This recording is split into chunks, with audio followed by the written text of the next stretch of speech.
Hello and welcome to the No Hair, All Heart podcast. I'm your very bald host, Mookie Spitz. And the one with all the heart today is Dr.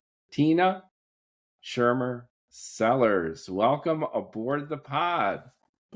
Thank you so much, Mookie. I'm so glad to be here with you. I'm so glad to be here with you. You are a professor, an author, a clinician, a therapist, and you bring a lot to the table in terms of understanding sexuality and how sexuality has implications across just about everything we do. And in a macro sense, even societally. Our culture now in the US of A is frothy. It's a cauldron of contention, politics, upheaval.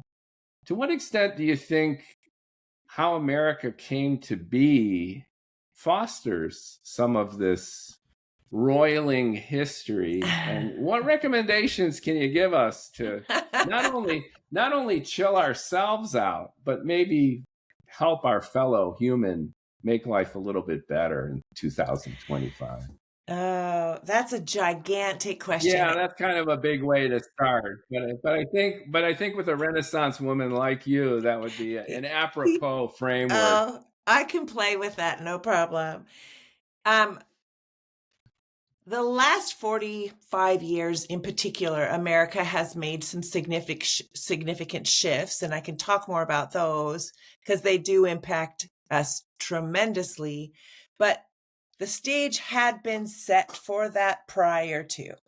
And so just from like a 40,000 foot view, we made bodies and spirituality separate from each other and we instituted that inside the brand new Christian religion in the 4th century when Constantine, who was the emperor, became a Christian and appointed the men who were fighting over who could be more spiritual, not around an issue that had anything to do with Jesus' ministry or anything about that. It was about what man could deny his body the most, body's natural desires. That person was the most spiritual. And so they were all fighting around that. And when they couldn't do it well, do you know what they did? Because we're still doing it today.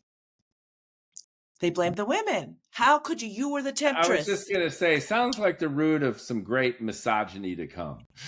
Yeah, well, yeah. And the culture was already very patriarchal. I mean, it had come from Roman Jewish reign, which was, again, very patriarchal. So the steps were set for some things to build upon what were already going to be really faulty steps for a successful culture. Can I quickly ask you why? Because if you look at the pagan societies and what even Nietzsche called the dichotomy between the Dionysian and the Apollonian, right?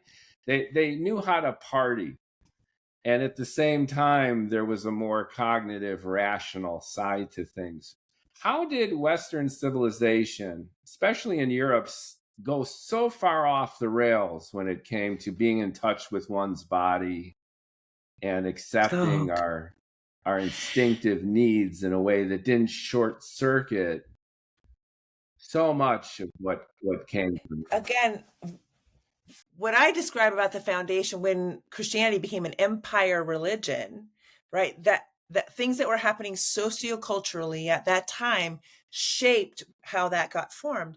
Now, not every line of even Christianity follows that particular one. You've got the Hellenic line that's more your Greek Orthodox, and that kind of went through a different area, and there they held on to mysteries, which of course most of them had pagan roots, right? But they held on to there's a mystery. Yeah, there's a thing we don't know.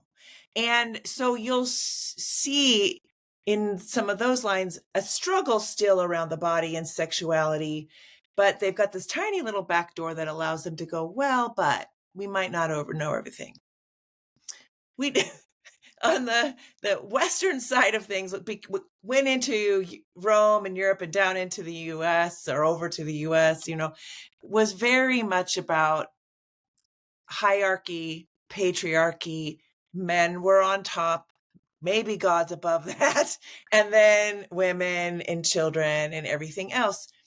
And then the separation of body and soul, right? So we've made now anything, the soul, more important, more elevated. Anything having to do with the body is more base. Well, and then we have, 3rd, 4th, 5th century church leaders who are talking about how awful women are and how they're the reason for all sin and they're weak and they're blah, blah, all of that. So those things became foundational to how we think. But we have to ask ourselves, who does it serve when patriarchy's in charge? Well, the men. Yeah. And if we make what men want what's most important, and a woman has to serve him, give him what he wants, that is a kind of power and control structure. Yeah.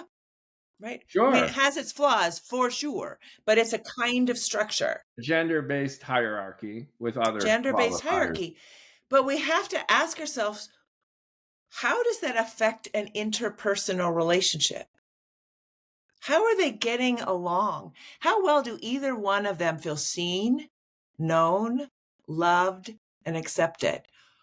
Or another way to put that, free to express who they are with the other. And that would include sexually.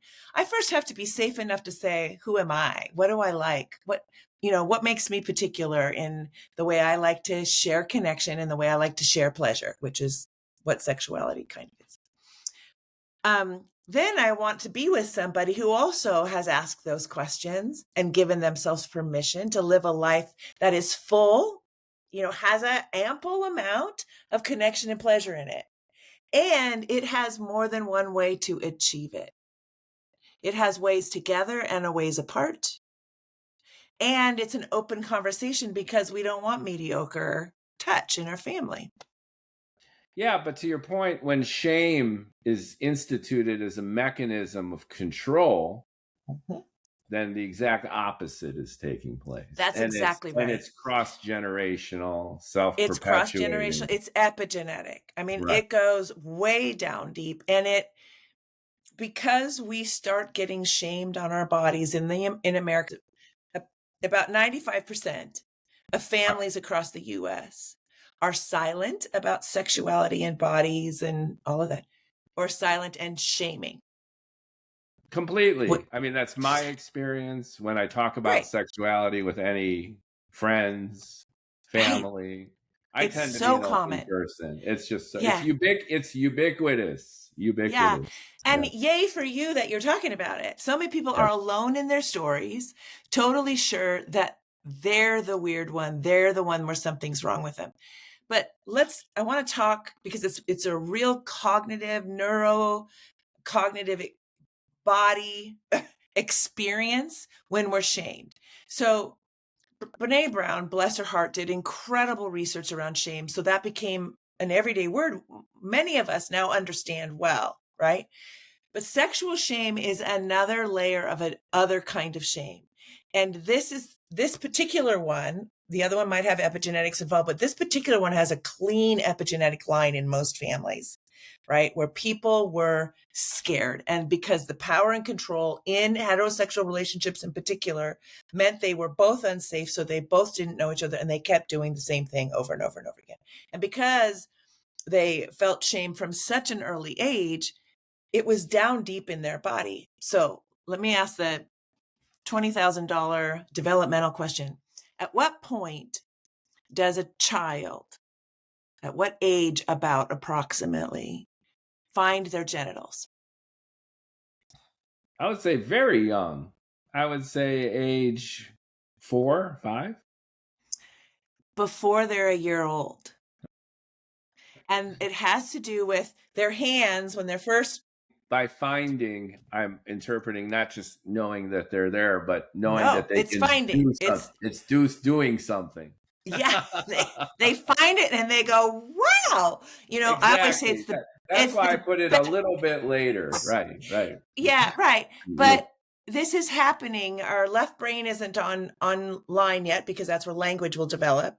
We're completely completely right brain. It's where desire and play and color and art, all of it is. Right brain is online. My hands are no longer hitting me. I'm now realizing I can reach for things. And it accidentally, the first time happens while I'm getting my diapers changed or I'm in the tub, my hand lands on my genitals. And I go, wow, that's on me. Now I have to do that 20 more times before I start to go, oh, there's an association here. But let me tell you, they're excited from that instant forward. The question is, what does the caregiver do? Well, the If the caregiver is like, caregiver, don't do that. right, if they Don't scream, do that. don't, gross, that's dirty, don't touch, they Right. get loud, right? Scary for a little infant, right? Or Mhm. and maybe they slap their hand away. So Gross, there's don't an do that. association between finding your genitals, experiencing pleasure in a very open, instinctive way, and Right, rebuke, negative reinforcement from a absolutely. very, very early age. So they're connected. Very early. They're connected. And because a child at that age, 11 months old or so, that age doesn't have the cognitive capacity to start making associations yet. That's going to happen between 3 and 4. I am going to find and then intentionally find my genitals multiple times, and I'm going to get yelled at each and every time. Now, that is a human, healthy curiosity. To notice connection and pleasure is one of the most human things about us. When infants are born, milk's not there. They're rooting for the breast, not because they can get fed, but because it's the smell, it's the connection and pleasure, right? We know that toddlers, if they don't get enough holding and some real tactile love, they can suffer neurological damage as they get older, right? Skip forward to a time when we don't have our memories anymore and we're in memory care. What we see is adults without memory seeking connection and pleasure all the time, and it drives their adult children crazy, and it's challenging to manage on the floor, but it's human. In the in between, we start putting on our default cognitive shoulds and shouldn'ts. That's what happens in our adult life. And we're like overriding what our gut is saying, right? When you have been told that your natural curiosity, your natural humanness is not okay from a pre-verbal state consistently across your life, right? Because you're at the table, you get in trouble. Somebody walks in your room, you get in trouble. I mean, it is consistent. And we don't give you education. So instead of saying to that little one, yeah, that's your penis. It is a wonderful part of you. Now let's move your hand over here and finish diapering you. Labeling, that's what we're doing for infants and toddlers. That's a dog. That's a cat. That's a tree. Smell it. Like we are helping them understand their world. Our genitals are no different than our elbow. It's an important part of our life. It's an important part of how we are, right? Arguably an even more significant one. Well, I don't want to live without either, but yeah, I'd probably do the same thing too. Yeah. And in part because it's a place of connection where I can have connection and pleasure with myself or with another if I want, right? So it is powerful because connection and pleasure are powerful to us as humans. But what we've done in getting angry at a little one for this is we consistently tell him or her who you are is not okay. Something is wrong with you. Not something is wrong with my genitals. Not yet. Okay. It's me because I don't understand what I'm getting in trouble for, because what I'm getting in trouble for is my curiosity and just desire. That is human. So I think I'm not okay. So now imagine we haven't been giving them any information. And I wrote a book that has stuff for 0 to 2, 2 to 4, 4 to 6, 6 to 8. Like there is stuff, conversations and labeling and things you want to be doing along the way. So you're building a network of understanding, just like we do on health and wellness. So just to summarize, it's important to lay a foundation for the child of empathy, understanding, Yeah. not even tolerance, because tolerance is a bad word that assumes the negative implicitly. I'm tolerating that you're finding yourself. It's more Well, of an yeah. open celebration, if you will, of just being yourself. Right. I mean, just stop for a minute and ask yourself, how would that feel to you if you felt that somebody you loved was simply tolerating you, Yeah, tolerating your and genitals, I hate tolerating your that word pleasure? tolerance. It's putting up Right. with. Yeah. So we have to say, well, what's another way? What about, like you said, what about celebration? What about if I want a child to know that every part of them is a little miracle? And I'm going to be there to help protect them and teach them how to manage that part that way in the world in a way that can work. And we will also critique what is working and isn't working in the world, right? Like it's an ongoing conversation, but it starts that early.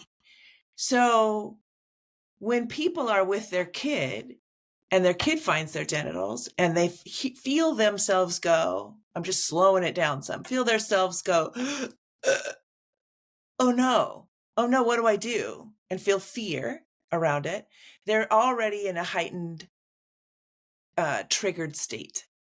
Okay. And And pleasure I and have, pain have come together in truly potentially devastating ways, right? absolutely. Right, So I'm right. often saying to people, it is okay that you feel that. You earned that from somebody who loved you very much and didn't know how to give you what you needed. So it's not bad about you. And it's something that you're going to want to heal. So I'm just saying, notice that feeling, put your hand on your heart and say, it's okay. I can help you know that this will be okay. So many of our problems as adults come from this sense of repression, holding back, and shaming, because our desires, our inchoate, instinctive desires, need release. And if you're bottling them up, then they find other ways to express themselves. And we're in a society of compulsive addiction, Right. even of political polarization, of basically being nasty to each other. And we've created a society that, in a sense, is almost compensating for some of this early shaming. I Yeah. mean, it I makes really sense, wonder that. right? Yeah. Yeah, I wonder that same thing. I really do, Mookie, because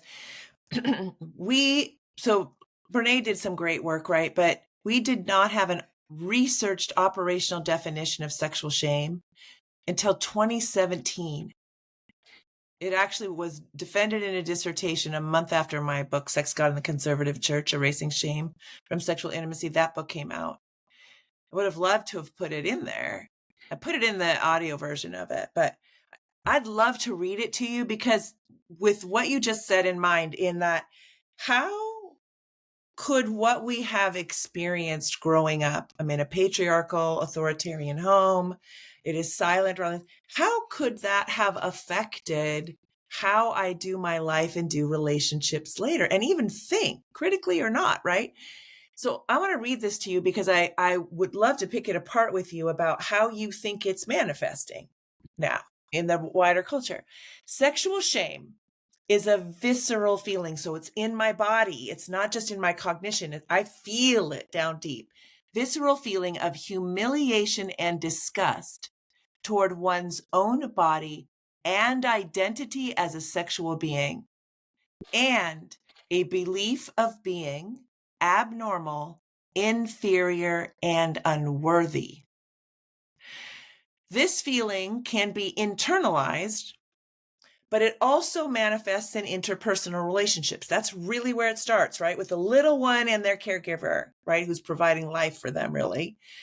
So interpersonal relationships having a negative impact on trust, communication, and physical and emotional intimacy. Sexual shame develops across the lifespan in interactions with interpersonal relationships, as I've just said, but then one's culture and society lays its messages down, right? So we sell things through exploitation.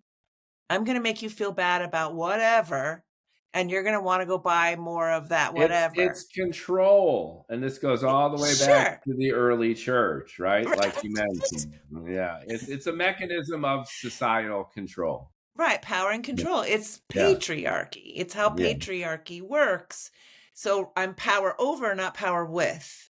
If I'm power with, I'm going to be struggling with all the democratic things that happen here. I need to But we're going to, negotiate my power, and I don't yeah, want to do that. I don't want to no, negotiate my no, power. no, no, no. Right, right. But it doesn't work for sustaining close human relationships. There is a study in Harvard that's 85 years old called the happiness study. And what keeps coming out in it is that people's happiness and longevity is directly tied to how close and safe their interpersonal relationships are. Right. So anyway, I'll just finish this off, but one's culture and society lays its piece on top and creates a subsequent critical self-appraisal. So an inner critic gets going and it's beating me up every day, all day, until I go to heal it, right? There is also a fear and uncertainty related to one's power or right to make decisions, including safety decisions related to sexual encounters, along with an internalized judgment towards one's own sexual desire. So what that means is Peggy Ornstein wrote 2 books about a decade ago. One was called Girls and Sex, one was called Boys and Sex. She interviewed current kiddos, 80 to 100 kids between 15 and 22, girls and then boys. In the girls one, she found out she was talking to these young women who felt confident and competent in so many areas of their life. But then when they got ready to go out, they would put down 3, 4, or 5 shots of hard liquor because they didn't know if they could keep themselves safe or if they had the right to. These were not religious kids. This was a spattering, a demographic spattering. And these kids were pointing out that we had a pervasive rape culture that had been cultivated by silence, shame, condemnation, all of this that makes me feel terrible about myself, and then power and control. What's my role in the power and control game? Right? And it was widespread. Some kids, boys totally knew when they were being exploitive. But some were so naive, they didn't even know, because in 1980, we removed money for research in sexuality and we removed the sex education we had in place since the mid 40s. We removed it, right? And so then what ends up happening is you have a dearth of actual information. 3 years later, we pass rules in bills and stuff in Congress to allow the FCC, the Federal Communications Commission, to no longer really have any protections in place for the public. They don't have to follow journalistic rules, right? So we started what became most important in the US was that we made money for our stockholders, not that we paid attention to the impact. Okay. I still have a frying pan from my parents got married in 1958. That still works. Okay. It was a different ethic. Okay. Now, however we get there doesn't matter as long as we make money for the stockholders. Fine and good if we want to do that, but it's not sustainable. Yeah. It's designed obsolescence, That's intended right. obsolescence, and Sure. societally, it's mechanisms of control again rear their head. Mm-hmm. So just to share a personal story, I had sex ed. I am a boomer Gen X cusp in age. Oh, and you got some. Good. You were, yeah. Yeah. And then my son is a Zoomer. He's 19. Yeah. And he was relating to me just the other day. We have transparent conversations about sex and sexuality. I think Lovely. we have a healthy, Beautiful. reasonable relationship. I think it's great. Yeah. And he was asking me some fairly basic questions about sex. And then I was like, you went to New York City. This is Manhattan high schools. And the level of ignorance that these Mm-hmm. kids took with them into their Mm-hmm. college years is astonishing to me. It is. I had sex ed going all the way back to middle school. Mm-hmm.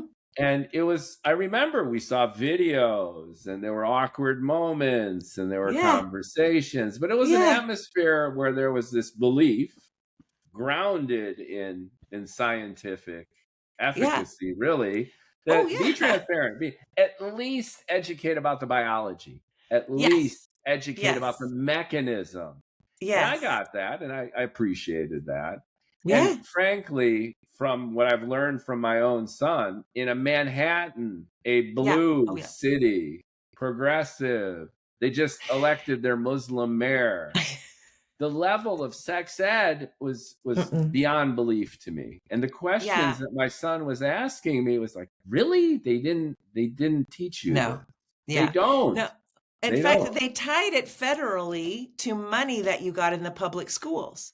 They began to unroll, and this came with Reagan, to unroll abstinence-only education, which was fear-based. Again, remember the genie in the bottle? It's like kids are going to be. They found to your point, they found their genitals when they were a year old. That's right, and they're going to be kind of probably a little bit like you, which you probably were just doing this too, right? Yeah, I just feel like a lot of people were unaware that how much federal money was put into abstinence education. And that was coupled with removing other kinds of education out of the classroom.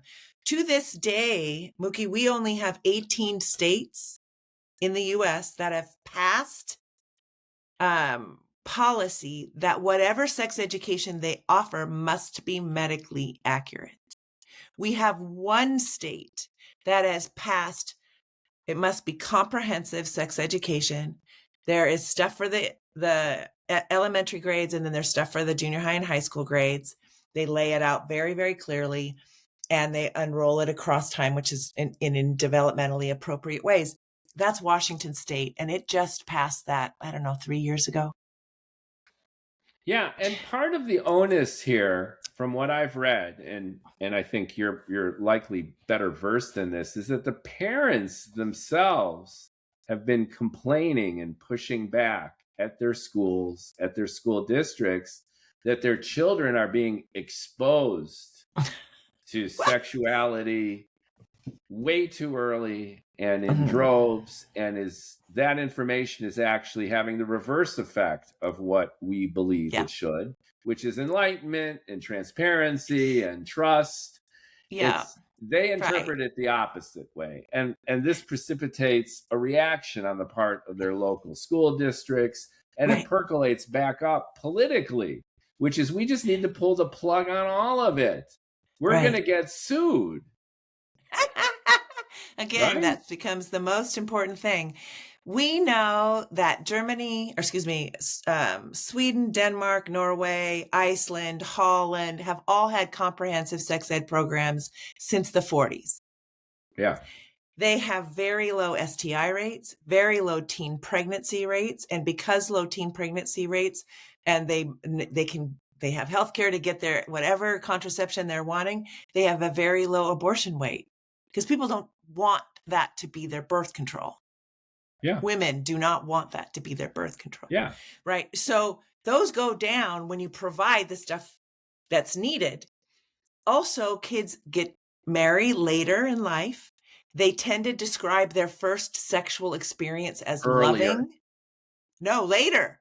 And it's because they've been taught emotional intelligence, relational intelligence, sexual intelligence. They've been taught, and their parents were too, and their grandparents. So this is a conversation around the table. So when kids are getting really close to somebody and they're thinking, I think I might want to be sexual, they talk to their parents about it.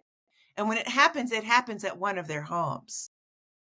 There's an excellent book called Not Under My Roof by Amy Shallett. It's based on a beautiful piece of qualitative research where she interviewed kids and families in 2 towns in Holland and 2 towns in the US. And then she just gives examples of conversations I'm all the sure way it's through. night and day, given that dynamic, right? It is shocking for American parents to read that and go, I didn't think that that's what would happen. I thought they'd be sexual sooner. I thought they'd be more irresponsible. I thought they would be.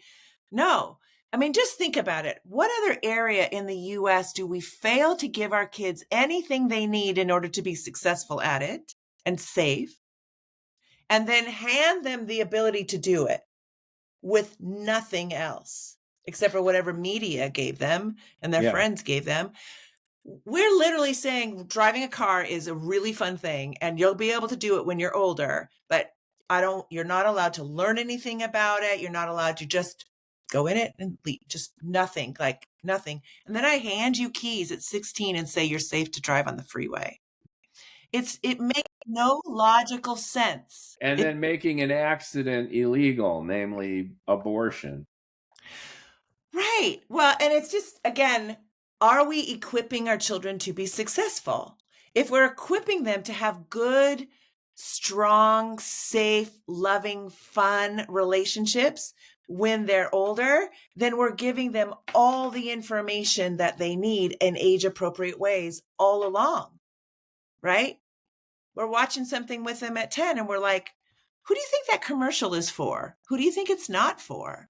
Who does it include? Who does it exclude? We give them media literacy so they know how to think in today's culture, in their culture. Those they come back and they say, well, so-and-so's doing it. Okay, well, let's talk about that. American hypocrisy is most striking, and I think it's an expression of this paradox, which on the one hand, we ostensibly want to keep our kids safe by keeping this information away from them, in turn, directly or indirectly shaming them.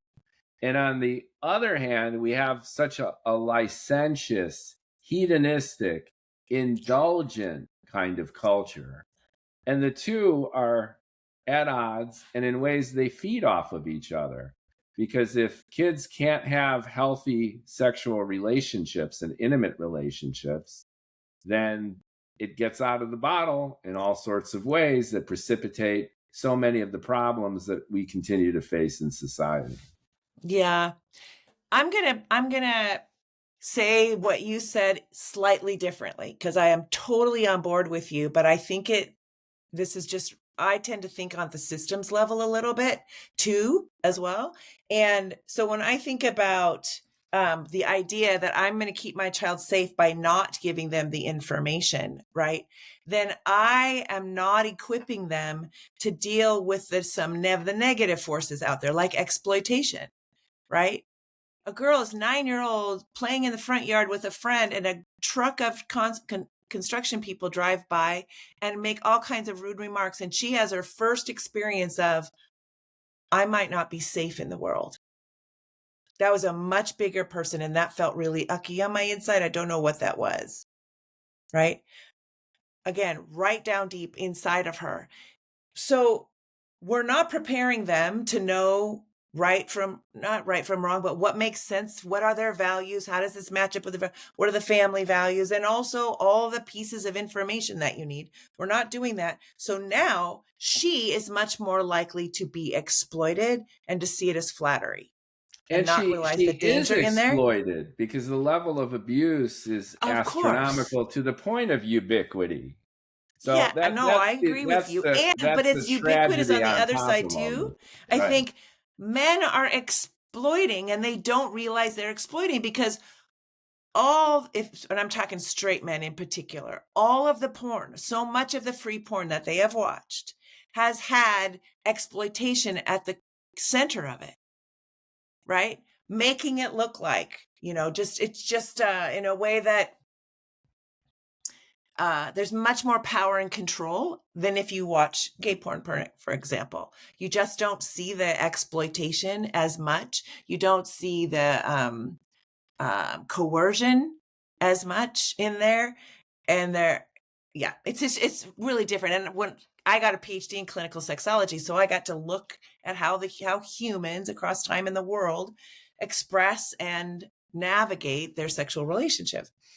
But the other thing is when you talk about the hedonistic, we got this, I don't feel like that is sexual. Again, that is part of the narrative of, I'm going to sell you your, basically, you're not just what you want, but I'm going to prey on your want. Like, you get what you want. There's nothing in your way. You just take what you want, right? It's very much extraction. We see that there are very few places where you can see, in a safe kind of way, the range of how adults who are giving consent express their sexuality, but there's no power and control, right? So you might see wild things out there, but what I'm wanting people to look under is, what's the nature of the relationship? Where's the power lie? Who has power? Who doesn't have power? Who has say? Can she stop it? Can she stop the storyline at any point and say, hey, I would rather, right? We're not showing interpersonal, caring, mutual relationships so that people have full voice.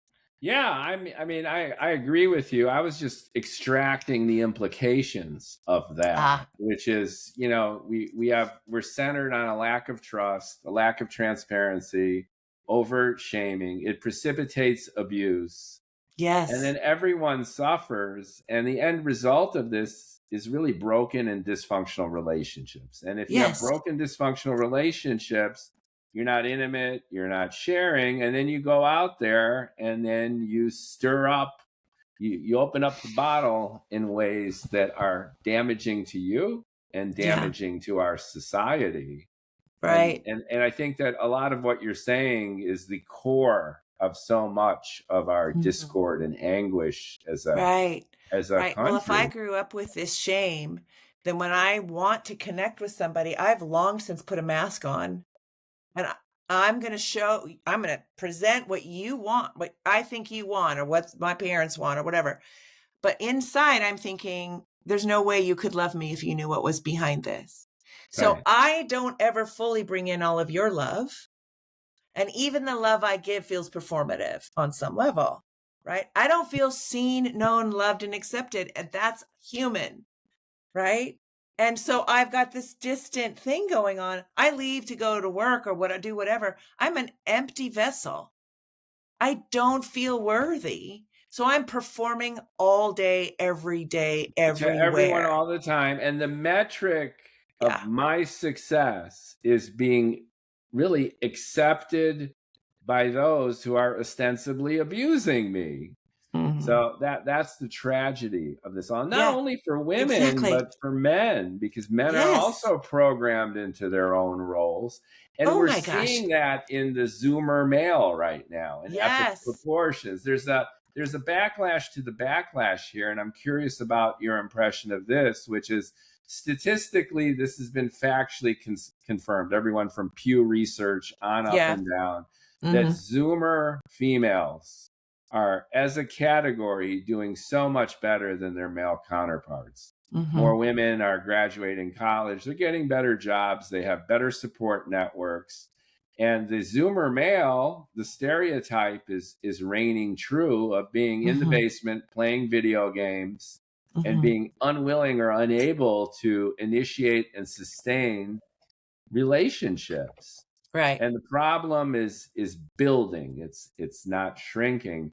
What's your impression of that? There's a sense of women coming into their own, especially the Gen Zers, and the men now are feeling that whiplash, and it has political expression too, like the Bronze Age perverts of the world, where this super masculinity, this hyper masculinity, is now being lauded in a way which is exacerbating all the problems that we've been discussing for the past half hour. It's as if, instead of seeking enlightenment and harmony and openness, there is a regression to even more anachronistic habits that got us into this mess in the first place. Absolutely. How would you describe that? I mean, women are doing great in comparison to men. They're removing a lot of the shackles that they had to deal with. and men are pulling into themselves pretty much in unprecedented ways. So Yeah, women are doing what they've been doing. I mean, I'm a borderline boomer too, and I can remember my father saying to me at 15, so this was not too long after passage of Roe v. Wade. yeah. Most people don't realize the Southern Baptist Church, which is the largest church in the U.S., was for Roe v. Wade and the passage of it. Mhm. We have it all very clearly It wasn't documented. politicized until it became a wedge issue much It, later. Like guns and abortion were like well, no actually, brainers for a long time. we had a history of trying to rally the conservative base, religious base, around an issue. And we had been using the segregation at Christian colleges, and we had continued to get money, federal money. That got pulled in 79. They had to come up with a new issue Mhm. to rally the religious right, and they chose abortion. It is not a biblical issue, and most people don't even know that history because there's been so much misinformation because that was part of driving our corporations forward.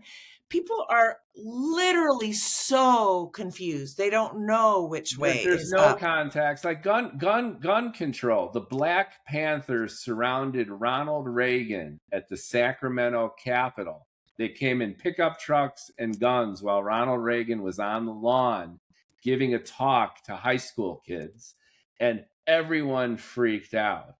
And a lot of folks, white people with guns, were freaked out by this. That if you take the guns away from the Black Panthers, you're going to take guns away from us. This has been documented too. Almost Sure. no one knows about the context of this Second Amendment hysteria, and Right. that fostered the NRA. And that Right. became another wedge issue. We don't realize we're being manipulated by shame. We're being Yes. manipulated by politics. And in Yep. a sense, finding our genitals is a core wedge issue. Yeah. Right? It's Right. been It made is. political, right? But Yeah. I guess I get really, when you talk about like the messages that men have been giving and those messages that women have been getting and how those have been growing, women have been on a trajectory to see themselves as more than a servant for years, right? They've been on this mission and they've been growing in that as we've started to have more and more books and ways. And then an auntie who stood up for herself and whatever, like we're starting to get, this has been momentum. This has been going for a long time. But recent research shows that women start to struggle in the interpersonal relationship if they're with a man, because power and control stuff that maybe happened a bit in their childhood or has been happening with their bosses along the way, that starts to, the fear of that and the dance of that starts to come up in that relationship. When you take that woman and you give her sexual health, rights, boundaries, understanding herself, what is okay with, what does she want, what not, you give her that education, and now she's empowered in every area of her life, right? Men haven't had anybody guiding, or big enough, it doesn't seem like, guiding their deconstruction of the bullshit they have been marinated in, and their parents, their fathers and grandfathers have been marinated in. Yeah, and they've needed someone who's like, honey, yeah, you can pull her hair, but if you don't ask first, how safe do you think she's going to be with you? Do you want a woman who blooms because she feels so loved and protected by you, and that you know every place to touch and when and what it does to her? Like, do you want that? Because if you want that kind of experience, we have to take apart some of the stuff that you've been told, which was going to set you up to not be able to have the relationship you want. Can I add one other dimension to this? I'm agreeing Please. with you categorically. There's a mirroring that's going on too, and this is part of the whiplash. Men do not get that education, and they Yeah. abuse it. Yep. This is a fact, and it's ubiquitous. Mm-hmm. But there's another aspect to this, which is many men who have been who've grown up in this atmosphere, hashtag Me Too, women's lib, feminism, there's a feeling that a man grows into an environment where he is innately guilty of abuse, of this kind of violative behavior. And this has created its own reaction formation, which is, to your point, when I'm one, I feel guilty about my own stuff, my own genitals. And now when I'm a teenager and when I'm entering my college years, society and this entire movement is telling me that I'm a rapist, abuser, and that I don't deserve to be a man. And part of the backlash to the backlash is this feeling that there's been a focus almost entirely on women, women's rights, minority rights. There's an identity, politics, and focus that young men have grown allergic to. And I'm not justifying it. I'm I merely got you. expressing that part of this Gen Z male complex has a lot to do with this reaction to the reaction to reaction and growing up in an environment of double and triple shaming. Does that make sense? So I'm shamed when I find my dick. And then I'm shamed when I try to express myself. And then now, as a young adult, I'm being shamed for being a heterosexual man, and even a heterosexual white man. That's no good. I need to apologize. I need to be disciplined, and I need to behave myself. And the visceral reaction to that is Nick Fuentes. I'm not justifying it. No, I got you. I'm just illustrating that this is a big problem. Yeah. And yes. And we have to keep working. Like, we have to keep working with it. Like, how well is power and control? Yes, you can go do all those things. Power, more do whatever it is. React in a way that puts you on top again in some ways. But how is that going to work for your interpersonal life? If you have no close relationships that has some reciprocity with it, unless it's just other guys who think like you, that's as good as it ever going to get for you. So what's the solution? I hope you're gay, because that will work a lot better. How can we help the Zoomer male? Like, as a therapist, as someone who's an expert in this very subject, I'm agreeing with you from the female perspective.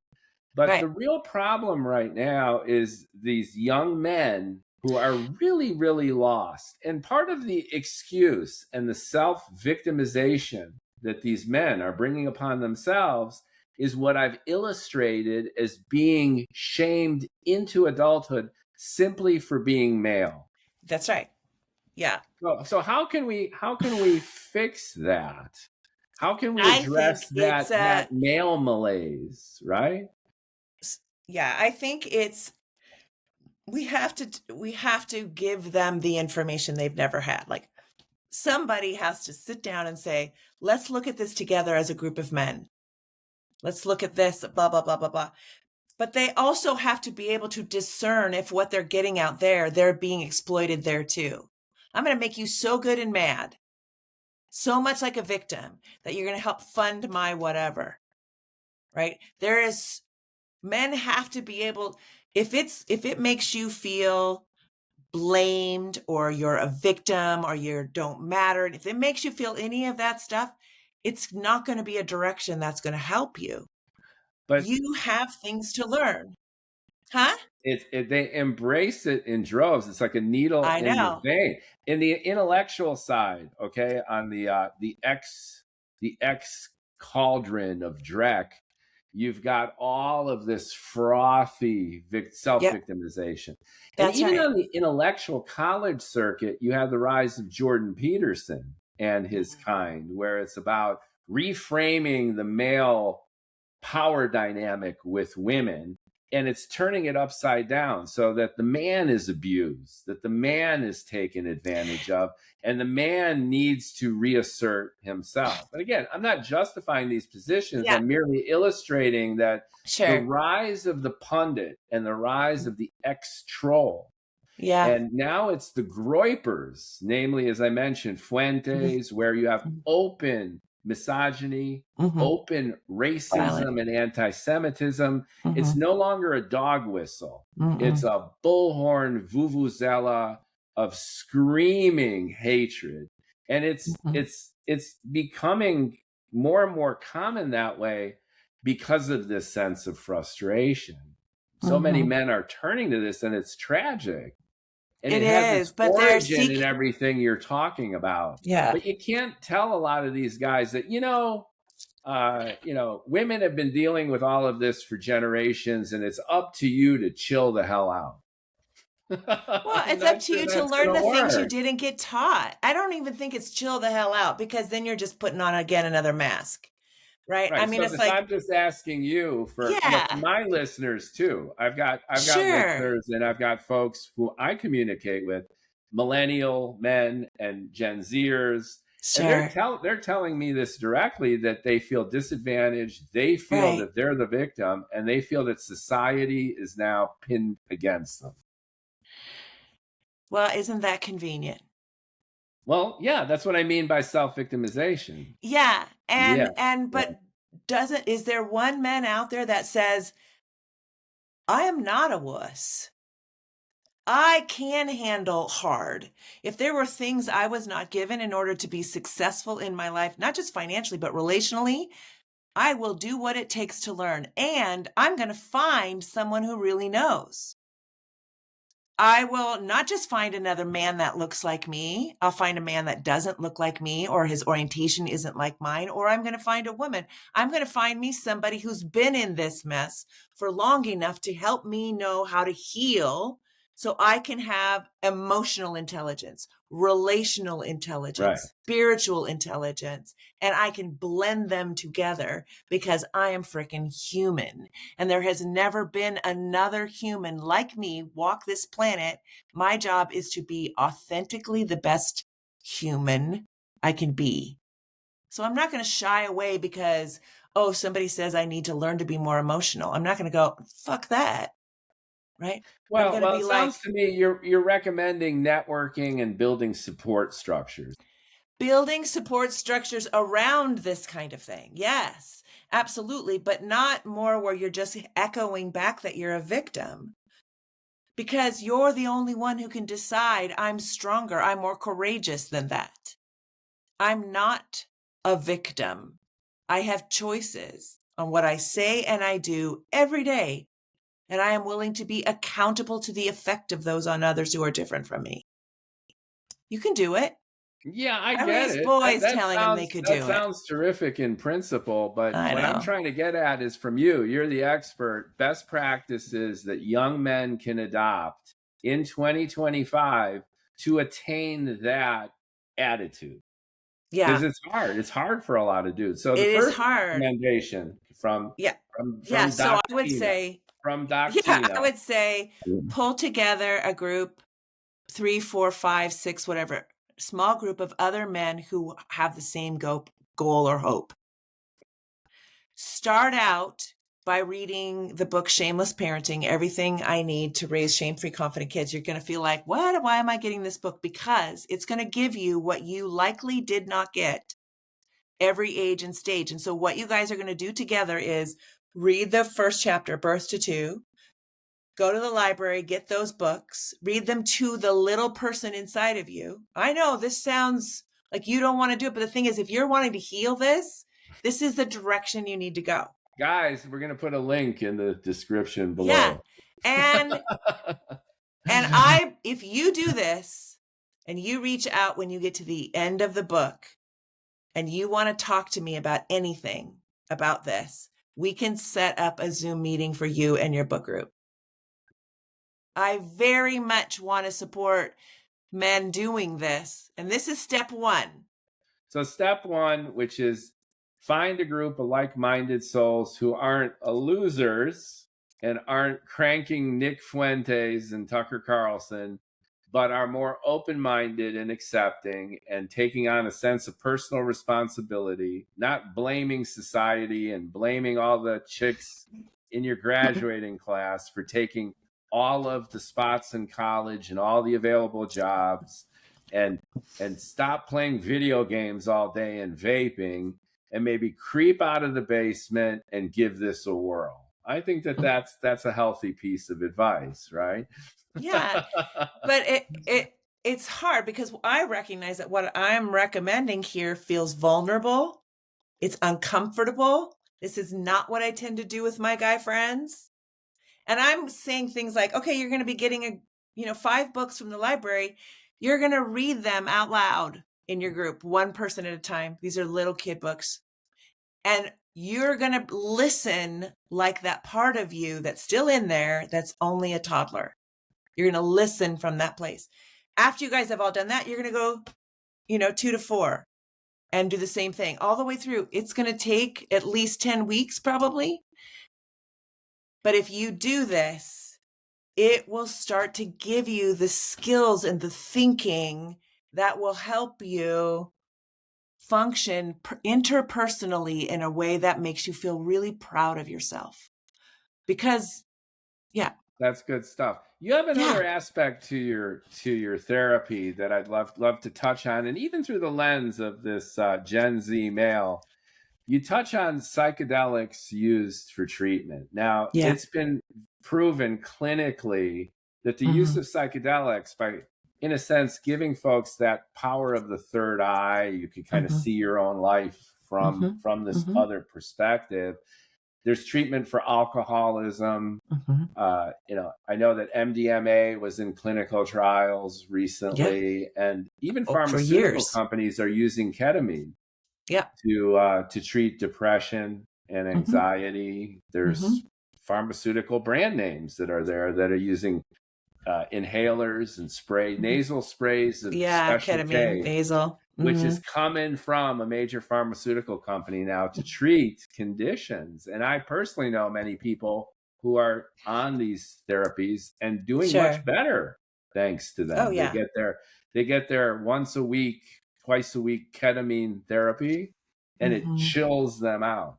So I want to pass the mic back to you about the use of psychedelics for therapy, for coming to know yourself. And how effective that is. And maybe even for these, who knows, for these Gen Z guys, come on, guys, you could trip your way into adulthood. That could be the byline. But it's not. Into growing the hell up. Well, help you grow up, show up, and shape up, really, in your life. You want to do shape up. It's what we're doing. It's the path we're all on. No shame. I always say humans, there's no such thing as a perfect human. Humans are radically valuable and radically imperfect. It's a both and game here. Right. So we all have growing edges. We've got to have some humility about the fact that we're still learning. We're still figuring things out. Yeah, that's human. No apology for that at all. So what about psychedelics and healing trauma, and especially complex trauma like we've been talking about sexually? When we shame a kid for being them, but it's like shaming them from being creative at every single step of the way. It'd be horrible. We would have doomed their careers, right? Yeah. To not have creativity carved out of them.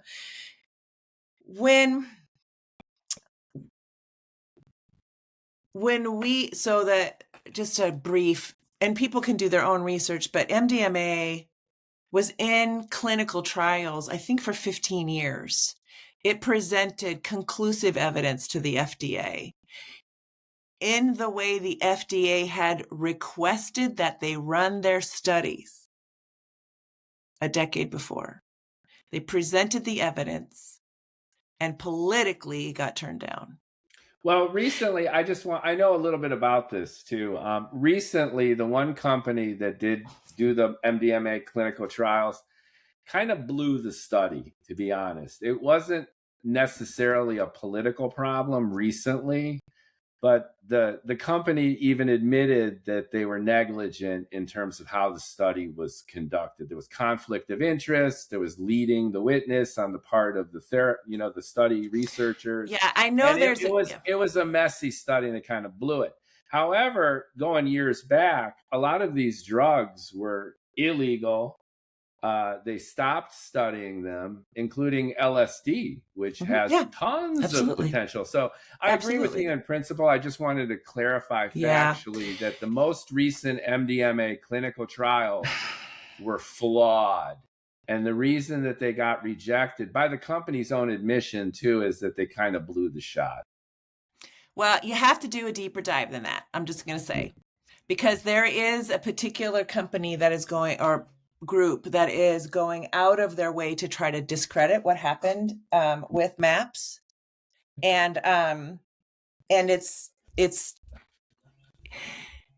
there's a whole lot to that. There's a whole lot to that, and I've read and listened to most of it. You need to get into it. The tragedy, though, is that you and I are in 100% agreement that, for example, MDMA has amazing therapeutic potential. Amazing. Incredible. I'm all in. I'm all in. And I would apply the same thing to ketamine, which is already proven, to lysergic acid dimethylamide, which is already proven. And all of these goodies are potentially enormous for human therapy, self-reflection, and all that. For and it's all been our kinds idiotic of healing. Government, the drug war, which is ketamine is federally approved. We were seeking MDMA approval, and we should have gotten it. And I know this stuff inside and out. So I won't get into it, but it's the results of the studies are really incredible. People who have had 20 plus years of severe PTSD trauma symptoms go into this study. A year later, 68% still are not showing any sign of PTSD on a assessment test that they had taken before. It's not there. A year later, it can really rewire the brain. What is super fascinating and unlike any other medicine that I can think of is that whether we're talking, I live in Oregon. Oregon is one of 3 states that psilocybin is legal. Yeah, almost everything got legalized in Oregon, right? No. MDMA is not legal. LSD is not legal. No, but psilocybin did become legal, and they worked out all the processes. It costs you about $15,000+ a year to have a service center, and another 2 to 4 to be a licensed facilitator. So there's a lot of regulations now around it and all of that kind of thing. Did not change that it's underground as well. But here's what psychedelics will do is they will work with an indigenous idea that you have an inner healer that wants to heal where you find struggle, right? And there may be things you need to look at, face, whatever. But when you go under, it's likely to not be the same every single time, but the medicine will likely give you something you really need. It's important for people to understand these are non-addictive, any of them. Psilocybin. Ketamine is an anesthesia. It's not a psychedelic, and you can't abuse ketamine. It's a cow tranquilizer originally, right? Mm-hmm. Yeah. MDMA, you could take way too much, and hurt yourself. It increases blood pressure. You want to make sure your heart's already in a good place. Effects, right? Yeah, cardiovascular effects, exactly. Right. So, but by and large, these drugs are working to get people who have been addicted, not been able to get things, get off their drugs or whatever. People who are some chronic pain, certainly trauma, depression, anxiety, hypervigilance, nightmares that are related to the trauma, that kind of thing begins to just heal the brain. And one of the experiences you have when you're under is it's a very somatic experience. And that's because it's affecting your brain. You'll feel it in your body. And that is what ends up really lasting for people, like shifting up their whole brain space. The brain opens up unlike it's been open since you were 5 years old.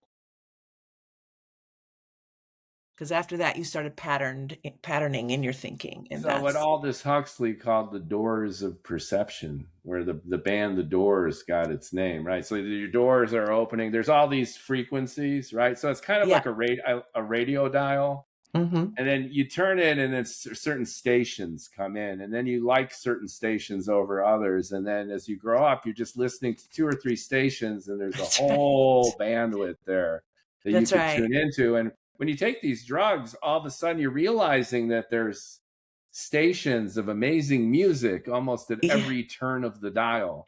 And then Right.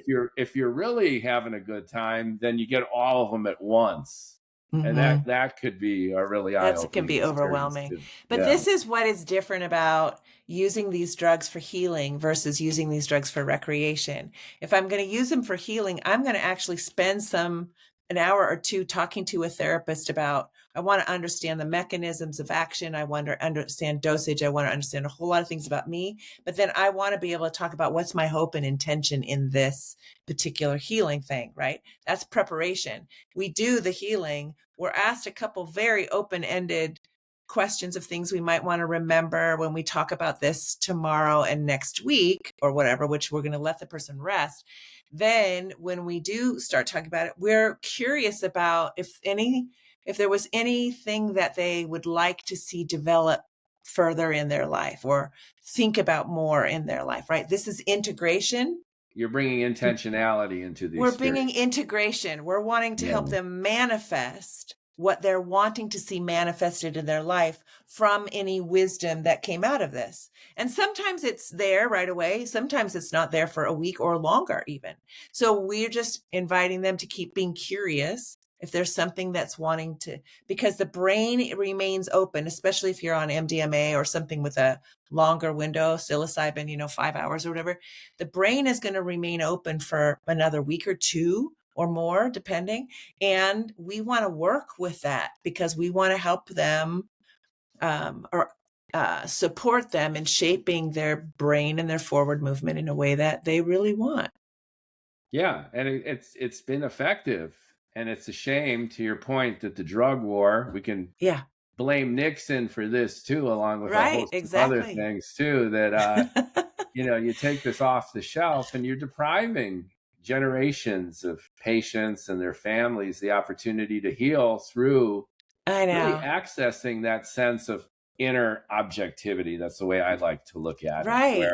where you see Yeah. yourself as yourself in a way you Yes. normally can't do when you're just Right. walking around enduring the trials and tribulations of a Right. life that's been basically grounded and rooted in, to your point, shame Right. and the lack of Exactly. personal But this acceptance. can give you an experience of being globally, universally loved. And you have an experience of it while you're inside the medicine. And now that's called everything that has to do with shame into question. So Yes. now I can start going, but I felt this and I saw this and I realized I was connected to all things and that I've always been so loved and nothing ever changes that. So I wasn't a bad kid. I wasn't. So you start to work with, well, what would you need in order to, you think, see yourself more accurately, like blah, blah. This can combat shame relatively quickly compared to therapy. Yeah, I love it. I love it because it gives perspective. And with perspective comes context too. When you got tunnel vision, you're like a mouse going around Mm-hmm. and round and round. And then when you get your consciousness expanded like that, it literally opens up not only, to your great point, not only your mind, but your body. And Yeah. then the unity between the two. And then not only your mind and your body with you, but your mind and your body with minds and Yeah. bodies of everything. Exactly. So whether you're at Burning Exactly. Man, you're at Burning Man having a good time, or whether you're in your physician's office or within these clinical settings where these drugs are Sure. administered, you're having talk sessions and you're tripping, but you're tripping with intention, to your point, Oh, and with and intention and integration, and and it's safety and all coming out. And I find them incredibly valuable and have epic potential for epic potential. Yeah, there's a couple of there's probably several documentaries out there, but I think about one called Dosed, or it's Dosed 1, and the other one was Dosed 2. And one is like, substance use, and the other one's cancer. And Dosed 2 is about cancer and helping somebody in that problem, the role that psychedelics can play. And the therapist in there was a therapist I used to train back when he was young. But they've been doing this in Canada longer than we have in the US, for sure.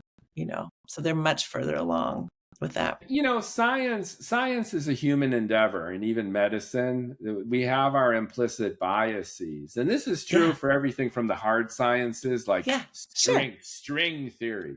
String theory has been probably bullshit for 20 years, and they can't fess up to it because you got careers and you got everyone vested in it. It's gone nowhere.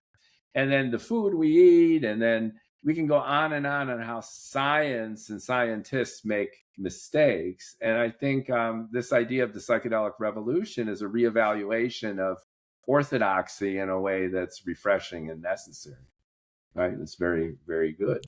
Yeah, absolutely. Yeah. I think that, I think that there is so much opportunity here for us as people in a time of so much fracture to start to really get clear about what is like divisive, what is coming in from the outside world that is divisive. I'm going to find ways to shut that off. I'll live without. I'm going to shut that off. And where are the places I can get encouragement, love, grounding, curiosity, openness, respect, accountability to my power, just where I can really, the things that are going to really nourish me to make a difference in my own life, but make a difference in my community. Just my presence will be different, Yeah. And if enough folks can do it, it has a reverse effect. So from macro to micro and micro to macro, right? That's right. So then it's a healing, not only for the individual, but it's a healing for our society. Absolutely. For all the way down, because it's going to eventually get where we're healing the kids. We're doing it right. There's a book I wish I could tell you about, because I don't think it's been published yet. And my daughter, who's an editor, had read it, but I kept hearing about it, and I said, will you ask him if I can read it? But it's just, it kind of gives a sci-fi example of what it would look like if we actually already had in place all the science that there is so that things are taken care of, and the money is distributed in a way where everybody is provided for food and housing and clothing. I mean, just the basic stuff that we all need, that's provided. And now, as a whole society, we're committed to living in a way that supports each other, that sees ourselves as interrelated. Like Star Trek. Yeah, maybe. I don't know what it is, but it was a fun read, because I could see how the kids, like when they heard their first story of somebody having trauma, like a violent event happen, they were so curious, like, how could a parent treat someone that way? Or how could, like, they just had no concept of it, because they were always treated with respect. Like, you're 3. Of course you're 3. Of course you're acting like you're 3, but I'm going to treat you I'm going to model for you how to treat people. Like, yeah, you don't get to walk out in the street without holding my hand. We'll sit here until you're ready to hold my hand. I know that doesn't feel fair, but part of my job is to keep you safe. And you know what I mean? It's just, kids are allowed to be kids when the public understands what's developmentally appropriate at each age. Yeah. So it's nirvana for real, and it's not that hard if you really just apply. So yeah, and it doesn't mean that all problems go away or that your kids aren't going to make mistakes. I used to say, but you can turn that into a lesson by just thinking about how you want to do it different next time. And giving them a little more freedom too. So if you give them that sense of intimacy and trust, that's then right. You can let them go do stuff. You don't need to helicopter parent them and text them 86 times a day and Right. and then keep them inside all the time Oh and my be God, constantly no. paranoid, and just let them be kids, let them grow up, right? And I think this could very Right. much help. Yeah. I often will say there's a big difference between love and caregiving, or caretaking, caretaking. So loving, caretaking. Caretaking is doing for someone, two, three, four, five, doing for someone something that they themselves can do, even if it's hard. Okay. If I am doing for you what I know you can do, I'm calling, I'm checking on you, I'm talking to your teachers, I don't like that grade they got, I'm doing all of this. All I am communicating to my child over and over again is how to do things easy, and that my parents don't have confidence in me because they keep doing what I can do. And I've just abdicated my life to them. I've learned how to abdicate, right? But when Yeah, you've got that 2-year-old that wants to climb the ladder, you like, okay, you go climb that ladder. And I'm going to be close enough that if you slip, I can catch you. But I want you to feel the height you're getting at. And I'm going to ask you, how do you feel about being this high? How do you feel about this high, as they do it, right? I'm saying, I believe in you and I got you if you fall, right? I won't let you right. fall all the way to the ground. One of the things I am most grateful for in my life was that I had a father like that. And I learned through the way he treated me what my limits were. And by the Yeah, time I was, a few years younger than your son, I was coming at him with stuff, because I knew, right? You always think, I would come and he would say, you got to lay down the data. You got to lay down the data. Go ahead and stand on something, but you got to have something behind it if you're going to argue with me. He kept inviting me into a higher self, and I love that. But he also was willing to take my pushbacks about where he needed to grow emotionally, because I went into this field, right? And I'm like, no, Dad, you don't get to do that. You don't get to just be pissed off and close the door on this person because it affects me. It affects children. No, can't do it. I'm not emotionally strong like you, but you're going to need to learn how to be. And I you can't. love that. And in ways, we've come full circle back to that Gen X male Mm-hmm. incel in the basement, Mm-hmm. which is, if Right. you're born entitled That's right. and you're born blaming others, and your Mm-hmm. parents are, in a sense, essentially spoon feeding reality to you, Right. then it's easy to fall into this trap of hopelessness, self victimization, and blaming your female counterparts for everything while they go off and get educated and network and get good jobs and have a happy life. Right. So Because you're I'm not not. necessarily blaming the parents, but I think that providing this context is important, which is like, how do Yeah. we raise our kids well? And how do we find a good balance between what you're saying, which is caretaking and caregiving, which is Mm-hmm. empowering our children Right. with the privilege and joy of failing, which is, you know what, go out there, get your ass kicked. But you know what? Get up and go out there again. Right. But see, what's underneath that is I feel worthless because my parents were always doing for me what I could do for myself. And they were always correcting me. I was always supposed to Yeah. be 30 when I was 3. I was Yeah. always getting shamed and corrected, right? So I Yeah. feel like shit on the inside, but I have learned how to blame. So I never deal with the fact that I feel like shit, which is why I am making everyone else responsible. And I have people in front of me that are demonstrating this, but they get to because they have so much money. I guess you get a free ride when you have so much money. Yeah, they have free much money, or they're really popular on social media spouting this crap. And Crap, right. it's negative reinforcement fueled by Mhm. this paradox that you've illustrated, which is really profound, which is, on the one hand, you have to be a winner. You got to win. And on the other, I'm going to do everything for you. I'm going to wipe your ass before you even roll out of bed. And that Right. creates this disaster of a generation, which is It like, does.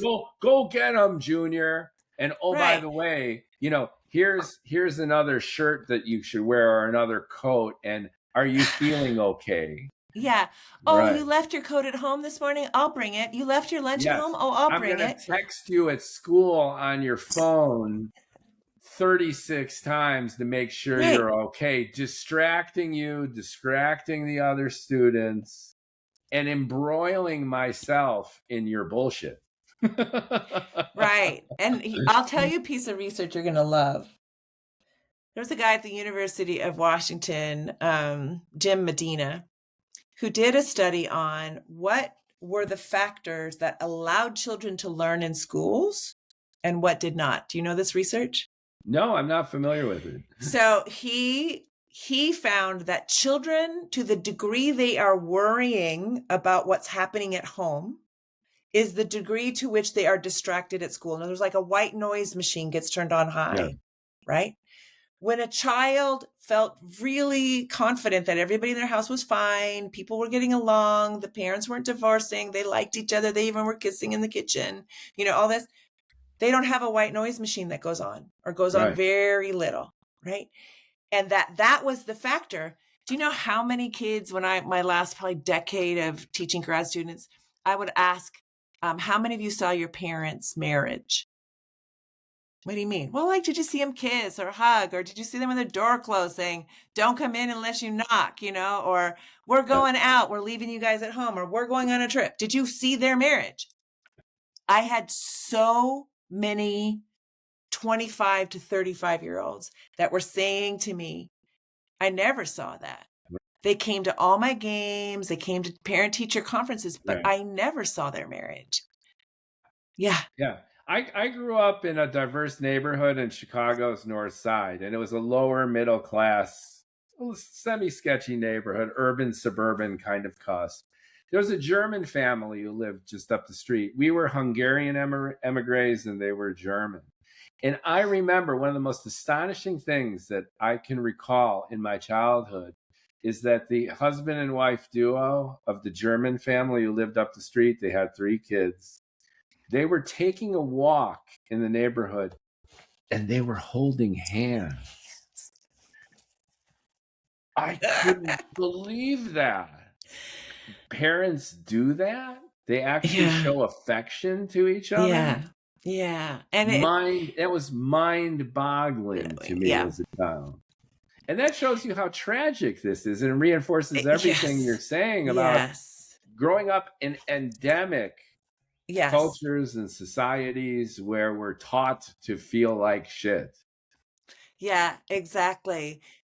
Well, and the fact that you remember that so clearly says how much that impacted you. Right?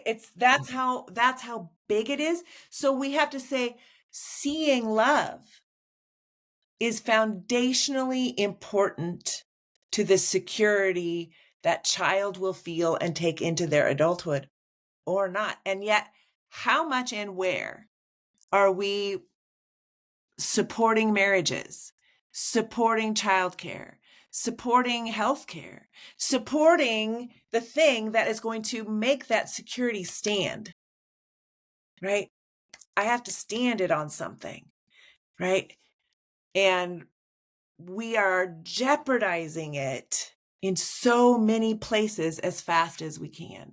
And it's making people freaked out and pretty scared, understandably. In addition to podcasting, I post on TikTok. And I do this for a number of reasons. One, I love doing these first person point of views, like a minute and a half. I bang those out. But I get a blistering tsunami of hate on a daily basis. And the reason that I like this is that this is a visceral reminder to me of the mess that we're in. It doesn't matter what my position is. I could be too much to the left or too much to the right. I could be up and I can be down. It's like, my eyebrows are too thick or they're too thin. Whatever. It's a torrent of daily hate. And it's not like I'm a masochist, but I think we all need visibility into how messed up our culture is, and the effort that we should make individually to build trust, build intimacy, and Right. just find a happy life. And I think Yeah. what you've described is a great prescriptive roadmap for at least starting with yourself. Just Mhm. start here and then see what Right. happens, right? Yeah, absolutely. Yeah. Yeah. There's um there's so much that I believe that we deserve to stand up against for ourselves, or we deserve for ourselves, which might require us to do some standing up, to something. And who wins? I'm going to express my opinion. And when I was younger, this stuff would be devastating because I was frail. And you know what? I've picked up Yes. this invincibility, which is like, I don't care, go for it. I feel good Right. about myself. I That's right. found, I found my dick, and it's Yeah. okay. It's It's okay. okay. I'm okay. That's right. Absolutely. But see, Right. that's the strength I'm talking about. That's the courage I'm talking about. Like, you've got to grow that in you, and who wins? When we buy hook, line, and sinker that we should hate each other, doubt each other, question each other, not trust each other, who wins? Really, honestly, who wins? Because I don't win. I don't feel more like I belong. I don't feel secure in a community or blah blah blah. I just feel alone with all this hate, right? So Yes. who wins? Well, if I have a society of people who feel that way, we are much more apt to be influenced without question, Right. where we just allow it and we go with it. They want who wins. People with lots of money and power win if we start hating each other. Yeah. I refuse. I refuse to give them that power. They don't deserve it. They haven't earned it. I don't respect people like That that. goes all the way to our beginning, which is it's Yeah. all about control, folks. Do you Hmm. buy into your abuser's game plan to That's use right. you? That's And right. if you don't, if you refuse to do that, then you finally find yourself and you've got a way out of this and you've got a journey to your own self actualization. And to your own strength and courage, to your own place of, you know what? I'm good. I am clear about why I do what I do. I understand my quirks and I'm working on things, like, I'm good. You can have whatever opinion you have. And that's actually going to say more about you than it's ever going to say about me. Right. Because the people who know me would just know that was BS. And they're the ones whose opinion I care about anyway. Right? Like, we've got to grow a pair or a something. We got to grow something here. Absolutely. And on that growing a pair, motivation, tell us a little bit about your books. We're going to put links in the Yeah, description, but just as a closer, can you tell us a little bit specifically about your sure. practice, about your books, where to Yeah. find you, how to Hmm. continue the conversation even on a one-on-one basis? I Hmm. think our listeners would be really intrigued to know and follow up with you. Hmm. Um, so Sex, God, and the Conservative Church, Erasing Shame from Sexual Intimacy, is just a wonderful look at how did America become sex negative? What role has consumerism played in this? What role did the church, or, the church, the empire of the church, the institution of the church, what role does it have? Were we meant to be sex negative, or was there sex positive stuff that totally didn't ever make it in that should have? Like, and so there's some beautiful um, Hebrew stories in there that were on the Abrahamic line that could have been brought forward, weren't. Um, and then it talks about healing and how do you heal, and then what are practices I can bring, pleasure practices I can bring, connection practices I can bring into my life that might allow me to find my own integration of personhood, spirituality, sexuality, whatever. So that's what that book is about. As that book was coming out, I started to hear from, I worked in family medicine and in marriage and family therapy and medical family therapy. I started to hear from doctors all over, like, I'm feeling pressure to know more or to answer questions from my patients around sexuality. I didn't get that training either, by the way, as no did any therapist or whatever, unless they go back to school to study it, right? It's the same with physical therapy. There's no pelvic floor, men or women, in physical therapy. When you go to physical therapy school, you have to go study it. So this stuff all runs really, really deep. But they were telling me, can you give me anything? And I'm like, I got you. I will give you handouts. So if you're doing a well child visit or what, you're sitting with an adolescent, you'll have a handout about that age range and what they're trying to accomplish behaviorally, emotionally, what their curiosities are, and then what are they needing from the caregivers in their life and all that. And I said, and I'll put resources and everything. So front, back page, every age, right? I did that. I was passing that around, and people were saying to me who had read my first book, I don't want to do to my kids what was done to me. Can you write me something? I will. And then doctors helped me. And so I said, okay, I will put this all in a book. And that became Shameless Parenting, everything you need to raise shame-free, confident kids and heal your shame too. Both can be purchased on Amazon. If you are somebody who is not supporting Amazon any further, which I support people in doing whatever feels right in this time, especially if it's respectful of other people as well. Go ahead and take the title and the author to your local bookseller and ask them to order it for you, and they'll do that for you. If anybody out there wants to do this work, even though it feels scary, and they can't afford the books, you can DM me on Instagram at Dr. Tina Shameless. We'll put that in the link too. Yeah. You can DM me and tell me, what your situation is and that you need a book. And I will send you a promo code for that audio version of that book. That's cool. I'm happy to do that.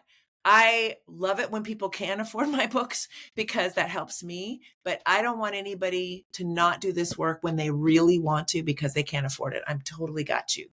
So, and yeah, that's probably the best way. I have a website. That's my name, tinaschermersellers.com. There's a lot of free stuff there. Feel free to grab anything.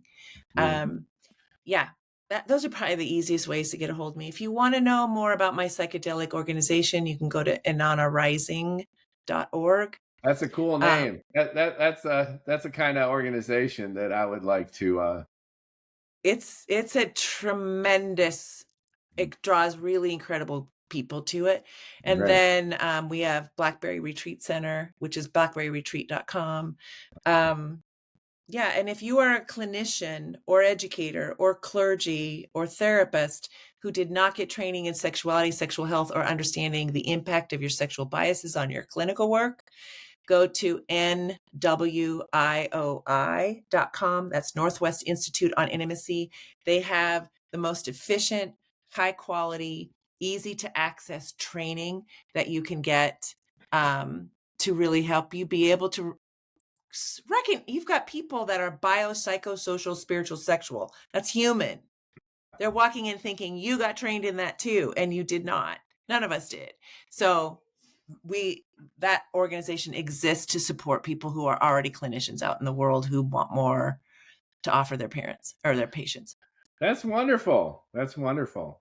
And just lastly, how did you get into doing what you're doing? That's usually the first question in a podcast, but we've had such a wonderful conversation. I thought we'd round it out with what inspired you to be a healer and a helper and a researcher too. Yeah. Well, I often say I just have always been a passionate person who knew what I wanted, something I wanted. So when I was 5, I said, I want to ice skate. And I was an Olympic hopeful by the time I left it. Just that's kind of me. But you're type A. I talk about this on the website. I grew up in a Swedish immigrant home. So parents, grandparents, aunts, uncles, they all came from an epigenetics of body positivity and sex positivity.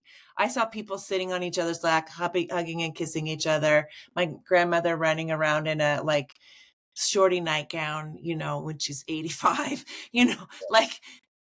that was my home because that had been their heritage and they brought that to the US. Which is the exact opposite of most people's, including and especially mine. So, yeah. and Hungarian emigres. Right. Yeah. But you are not alone. Many people mine is way more common. You're the outlier. I'm the outlier. I was in my 30s before I realized, I'm the one that came from the weird family. It just hadn't dawned on me. So that is what, by that point, I was already teaching in a graduate program. I got hired. One of the classes I got hired to teach was the sexuality course for grad students who were becoming therapists. The program that I was in felt very strongly that you are only ever as good a therapist as you know what your own stories are, like where you begin and end. So you're clear about where your client begins and ends. And so it was part of their training that every class, like gender or like medicine and medical family therapy and drugs having to do with the psychology side of things, psychopharmacology. Anyway, we would have them write a piece of their story. What's the medical story in your family? What's the gender story in your family? So when they got to my class, you're going to write your sexual autobiography. I'm going to give you about 70 questions, because not to answer all of them, but to see the arc that those questions represent. Then I'm going to ask you to commit it to paper. I'm going to spend anywhere from an hour to 2.5 hours on each paper, because what I will write in the margin is, oh, baby, I'm so sorry. It was never meant to be that way. Here's what, and I'm going to give you what you should have gotten as you tell me the things that hurt along the way, right? I want you to see your story as an arc of a story, a narrative, and not just this experience. I remember getting in trouble at 5 and this experience. I remember having my first kiss, because group of experiences is not a story. I want you to write your narrative, right? I started to see a tremendous shift in how much kids knew about what was normal. So when they developed and blah, blah, blah, to absolute feeling of disgust about themselves for the horrible things they thought, wanted, or did. And that began, I started to see it around 2000. I was hitting my first wave of students that would have hit their adolescence in the 90s, early 90s. And by then we were pumping billions of dollars into removing research and adding abstinence education. And it was the merging of church and state. This is when we put federal money into religious education in our public schools. Reagan started the family life, something which was just a whole thing about condemning people and separating, and it was very racist. And anyway, it all started there, and it's just been going, because actually all of that was a front for the only thing we're going to care about is making money for our stockholders in our corporations. That's it.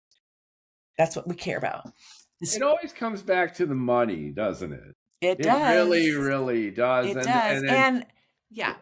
Yeah, and the folks. And I want to say it's a core human trait to want more. Go to the grocery store with a 3-year-old. Mommy, I want this, I want this, I want this. That's a core human thing.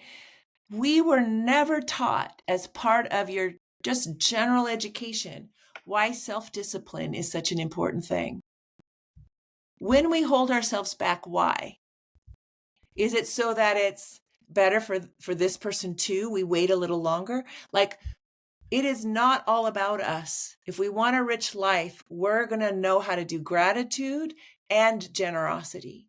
We're going to recognize that the earth is constantly giving to us. We give back to the earth, right? She's sustaining it. There's reciprocity. We stopped that with colonization. It was all about extraction from that point forward. Extraction was never a sustainable model, economic or otherwise. Yeah, I think human beings have always been conquering, but your point about gratitude, your point about gratitude, though, is central to our entire conversation, which is that's the one emotion and characteristic and essential trait totally lacking, which is I feel blessed. And I want to share that blessing. It's me, me, which is further reinforced by all the shaming. So round and round and round it goes. Well, and I need to talk about me all the time and what I'm doing and what I've done and all that, because this is so empty, because this inside of me is so empty. When inside of me, I'm like, I'm a beloved, miraculous creation who's still very much on a learning journey. Yeah. Then I don't need to talk about myself so much. I'm good. Or be creative. See this great. We lose. It's one of the most wonderful aspects of childhood, and it's the most tragic one, which is jettisoned, is this sense of play. And the Yes. essence of play is Yes. creativity, like It just play. is. Yeah. Like, yeah. Yeah. One of the Jewish stories I tell in my book is there's a belief in Judaism that when a child takes their first breath at life, when they're born, that is the breath of God, Yahweh entering their body, and it courses through their body. That's the inspiration, the in spirit, Uh-huh. until our last breath, which is expiration, our out goes breath. And that life force is the life force of desire. Desire is at the root of all innovation, all creativity. Yes. I want, I see, I imagine, I desire. And desire was seen from a Jewish perspective as human, but that we needed to manage the desire in a way that also didn't hurt other people. Right. Yeah. So I might want to go hiking, but I might decide, no, I'm not going to go hiking because I need to get my kids up and get them off to school. It's just a discipline because there are higher callings. There's higher things in my life. If we're not taught any of that, then we wonder why people are and have been just out there self-destructing. You talked about alternative trajectories, even for our Judeo-Christian heritage and Yes. where we went Yes. off the rails. The Kabbalistic mythology is cool too, because it links mind and Yes. body, the Yes. chakras, and Yes. associating these energy points in the body with universal That's right. truths and energies. So there's all this good stuff Oh, that there's some beautiful stuff. I think I have 8 different stories that are Jewish, and some are mystic Jewish, but they're, yeah, yeah. the Kabbal. I just remember when I discovered them, when I was even writing the book, I'd be like, what? You know, like I was reading these tomes of Jewish texts that was way over my head. And then I'd stumble upon them. I'm like, wait, did I get that right? And then I'd be finding other books like, holy cow, how come that was never talked about at least in the Christian side of things? Yeah, and it wasn't talked about on the Jewish side of things either. I'm of the faith, at least ethnically, and Uh-huh. my father forced me into years of Hebrew school. There was never a single mention of any of the mystic tradition. Never, Really? not a single mention. Oh, And that's where all the gold is, really, there's so much with the there. archangels and the hierarchy and the Yeah. connection to the body and all these wonderful stories, as you Yeah. illustrate. So Oh, it's that yeah. hidden tradition, and going back to the psychedelics, it's opening up the doors of your knowledge, which is Yes. a lot of the traditions and religions are just so rich, and we've been taught to ignore most of it, Yeah, which is exactly. sad. Yeah, And only kind of go to the things that serve power and control. And we yeah. just wipe out, everything else. There is a first century Jewish rabbi who is well known for talking about when you moved the paraclete away so that the people, which was happened once a year, the people could see inside the Holy of Holies, they saw that on top, this was in the last temple, the one that was destroyed in 72 AD, the depiction of the cherubim was different each construction of the temple. And in this one, they were in seated sexual embrace. Oh, that's And the first cool. century rabbi is known for saying, see this? This is so you can know that God loves you and longs for you like a lover. Right, a little How Jewish Kundalini magic there, right?